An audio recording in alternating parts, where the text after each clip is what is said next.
വലിയ ലോഡ്ജിന്റെ മാനേജറാണെന്നും പറഞ്ഞ് എളിഞ്ഞു നടന്നാ പോരാ. പോലീസിനെ പാട്ടിലാക്കാനും പഠിക്കണം.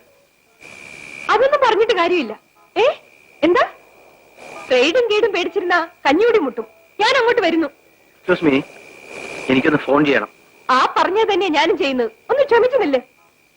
ഹലോ,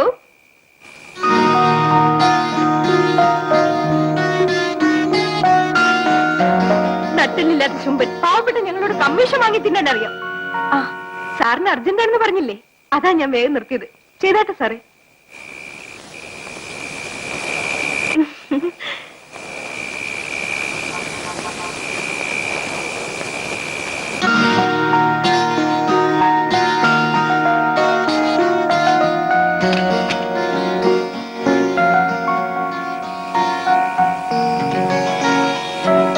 എന്റെ കൂടെ വരുന്നോ? അതല്ലേ നമ്മുടെ ചോറ്.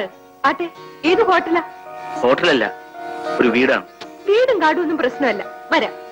കണ്ട ആപ്പയാണെന്ന് കരുതണ്ട. റേറ്റ് അല്പം കൂടുതലാ. അതെനിക്കും പ്രശ്നമല്ല, ചോദിക്കുന്നതിൽ കൂടുതൽ തരാം. പക്ഷേ ഞാൻ പറയുന്നതെല്ലാം കേൾക്കണം. അതൊക്കെ ഞാൻ ഏറ്റു. വേഗം നടന്നു. വല്ല പോലീസും കണ്ട അവന്റെ വായിലും വായിക്കരി ഇടണം. എന്താ പേര്? സ്വന്തം പേര് ദേവകി. ഹോട്ടലിൽ പോകുമ്പോ റോഷനി നാക്കും. പേരിലും വേണ്ട സാറേ ഒരു പകിട്ട്. ഇനി എന്റെ കണ്ടീഷൻസ് ഞാൻ പറയാം. മോളെ, മോളെ, വാതിൽ തുറക്ക്. അമ്മ വന്നിരിക്കുന്നു. മോളെ, വാതിൽ തുറക്ക്.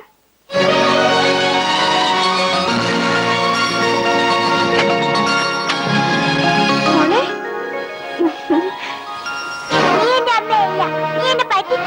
പറ്റിച്ചല്ല മോളെ, അമ്മ പറഞ്ഞിട്ടാ ഞാൻ വന്നത്. മോളെ വേഗം അമ്മയുടെ അടുത്ത് കൊണ്ടുവല്ലാൻ. സത്യമായിട്ടും എന്നാ നമുക്ക് വേഗം ഇവിടുന്ന് പോവാ. അതിനു മുൻപ് ഈ അങ്കിളിനെയും കൂട്ടി മോക്ക് ഇഷ്ടമുള്ളിടത്തൊക്കെ ചുറ്റിയടിക്കാൻ അമ്മ പറഞ്ഞിട്ടുണ്ട്. അമ്മ അങ്ങനെ പറഞ്ഞോ? ആ, ഞാൻ എന്റെ കാതുകൊണ്ട് കേട്ടതല്ലേ. അമ്മയ്ക്ക് വരാൻ നേരമില്ല, അതുകൊണ്ട് നിറയെ പണം കൊടുത്തിട്ടുണ്ട്.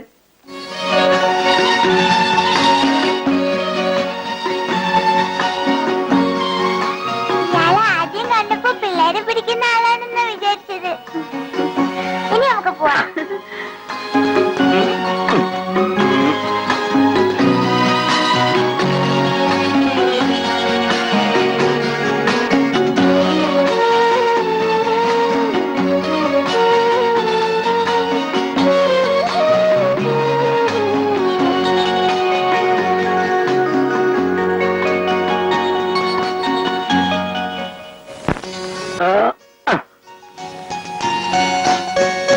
അങ്കിള് നല്ല അങ്കിളാ.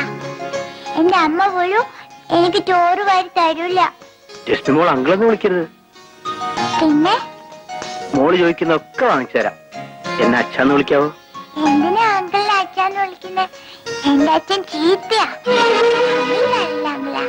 എടി മണ്ടി, ഇത് നിന്നെ അറിയാതെ കിട്ടുന്ന ഈ സ്നേഹം മതി എനിക്ക്. അതുകൂടെ നീ ഇല്ലാതാക്കരുത്. നിങ്ങളെ വെറുക്കാൻ അവൾക്ക് എങ്ങനെ കഴിഞ്ഞു? പട്ടുപോലത്തെ മനുഷ്യൻ, ഓമനിയായ കുഞ്ഞ്. ഇപ്പോഴത്തെ ഈ ജീവിതം സത്യമായിരുന്നെങ്കിൽ എന്ന് കൊതിക്കാറുണ്ട് ഞാൻ. നിനക്കൊരു ജീവിതം കിട്ടും ദേവകി. ഈ ജന്മത്തോ? ഇല്ല ചേട്ടാ, ജീവിക്കാൻ ഈ തൊഴിലല്ലാതെ എനിക്കൊന്നും അറിയില്ല. അതും ഇനി അധിക കാലമില്ല. നമുക്ക് പോവാ. എങ്ങോട്ട്? അങ്കിളല്ലേ പറഞ്ഞത് ഊണ് കഴിഞ്ഞ് അമ്മയെ കാണാൻ പോകാമെന്ന്. എനിക്കിപ്പോ അമ്മയെ കാണണം. 2 ദിവസം കഴിഞ്ഞു പോവാം മോളെ. നിന്നെ കണ്ട് കൊതി മാറിയില്ല. ഞാൻ സമ്മതിക്കൂല. എന്റെ അമ്മ ഇപ്പൊ കാണണം. ആ ശരി ദേവകി, പുറപ്പെട്ടോളൂ. നിങ്ങൾ എന്താ ഈ പറയുന്നത്? ദേവകി, അമ്മയെ കാണാത്ത കുഞ്ഞിന്റെ വേദന നിനക്ക് മനസ്സിലാവില്ല.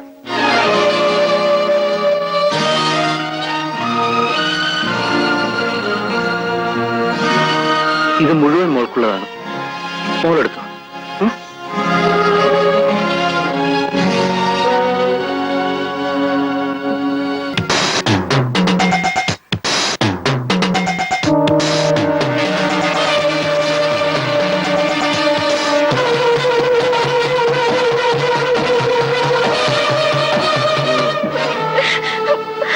എവിടായിരുന്നേ?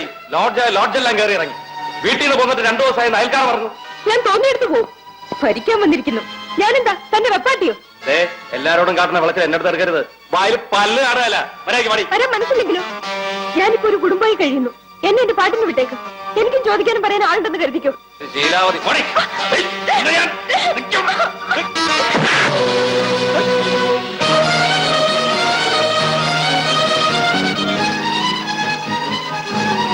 ഇത് 2ാമത്തെ തവണയാ നീ എനിക്ക് കുരുക്കിടുന്നത്.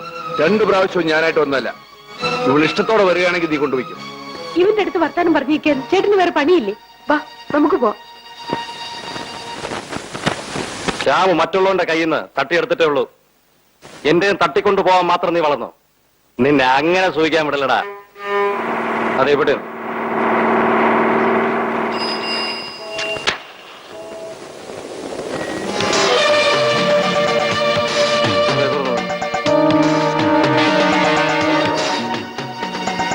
സുധാദേവി, മാനേജിംഗ് ഡയറക്ടർ, സുധാ ഇന്ദ്ര.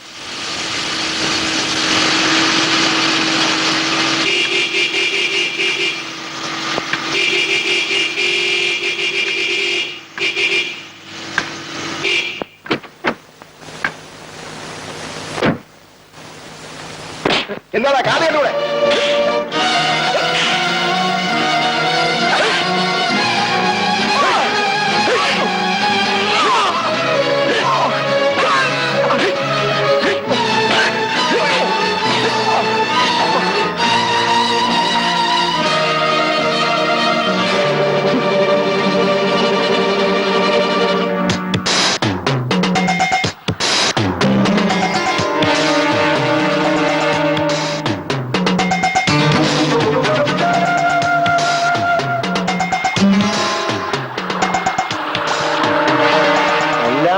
എവിടുന്നാ കുറ്റിയും പറിച്ച്?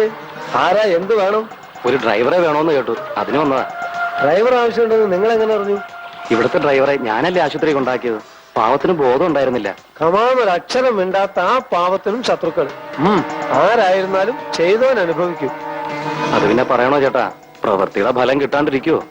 ആ, താൻ ഇവിടെ നില്ലേ, ഞാൻ കൊച്ചമ്മയെ വിളിക്കാം.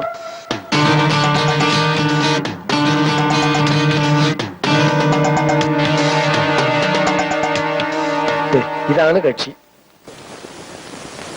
ഇതിനു മുമ്പ് എവിടെയായിരുന്നു? ജയിൽ സൂപ്രണ്ടിന്റെ കൂടെ. എന്താ ഇവിടുന്ന് പോരാൻ കാരണം? അദ്ദേഹം കാർ വിറ്റു. ഈ ജോലി തൽക്കാലത്തേക്ക് മാത്രമാണ്. ഇവിടുത്തെ ഡ്രൈവർ സുഖമായി വരുന്നവരെ. അറിയാമേ, അയാൾ വരുന്നതിന് മുമ്പ് ഞാൻ വേറെ ജോലി കണ്ടുപിടിച്ചോളാം. അമ്മാവാ, കാറിന്റെ താക്കോൽ കൊടുത്തേക്കു. ഒന്നുകൂടെ അന്വേഷിച്ചിട്ട് പോരെ മോളെ. എന്തന്വേഷിക്കാനാ? ജയിൽ സൂപ്രണ്ടിന്റെ കൂടെ ഉണ്ടായിരുന്ന ആളല്ലേ. ഇവിടെ തൽക്കാലത്തേക്കല്ലേ ഉള്ളൂ. ഡ്രൈവിംഗ് ഒക്കെ എങ്ങനെ? നന്നായി ഓടിക്കും. എന്നാലും ഒന്ന് കാണണല്ലോ. ഈശ്വര.